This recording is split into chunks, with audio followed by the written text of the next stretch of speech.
I have been using the Ryzen 7 3700X for a while. With a low power consumption, this chip has been a great contender for almost any ITX cases and CPU coolers. However, compared to my old 9900K, the 3700X does not have a good single core performance, so for online games like CSGO, the frame rate is not as good. With the new AM5 coming very soon, the prices of the 5000 Ryzen CPUs have been getting better every week. So today, I will try to put the Ryzen 9 5900X into the K39 to see if I can make my Ryzen ITX system better in gaming.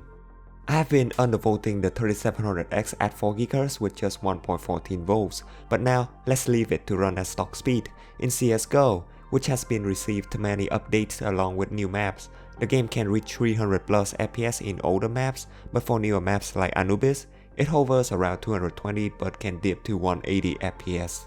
In Red Dead Redemption 2, which is a more GPU demanding title, the game stays around 70 to 80 FPS. So for both undervolting and stock settings, I do not see the difference in gaming performance of the 3700X.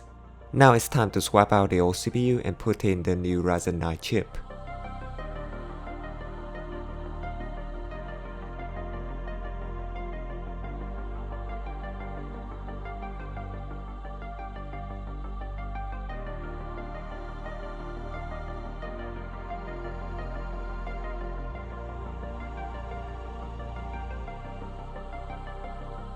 To cool down the chip in the tiny case, I used the Alpenform Blackridge 120mm fan and VLP memory combo. If you follow my channel, I think you are too used to this already.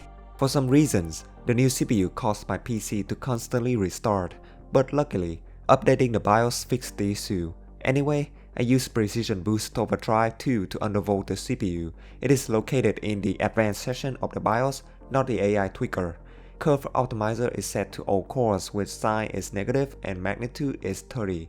With a CPU like this, I don't feel very comfortable using it without tweaking its voltage.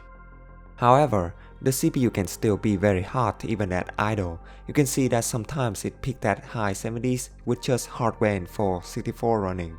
To quickly test for temperature, I ran Cinebench R23 for 10 minutes. With my room temperature kept at 21 degrees, the temperature rose up to 88 degrees. It was very high but manageable, and there was no throttle.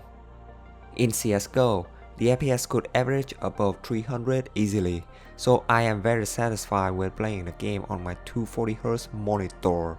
If you are playing a lot of online FPS games, you can benefit with upgrading to the last AM4 CPUs. However, if you are a casual offline gamers, staying with your current and use the money to upgrade your graphic card could be a smarter choice. In Red Dead Redemption 2, I do not see the difference as the FPS stay the same, around 70 to 80.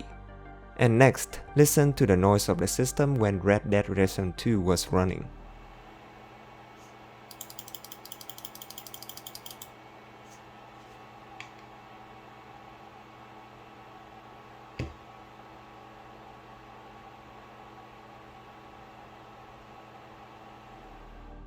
So, I'm quite happy with the CPU upgrade, but I think I've reached the limit of what could be installed in this case.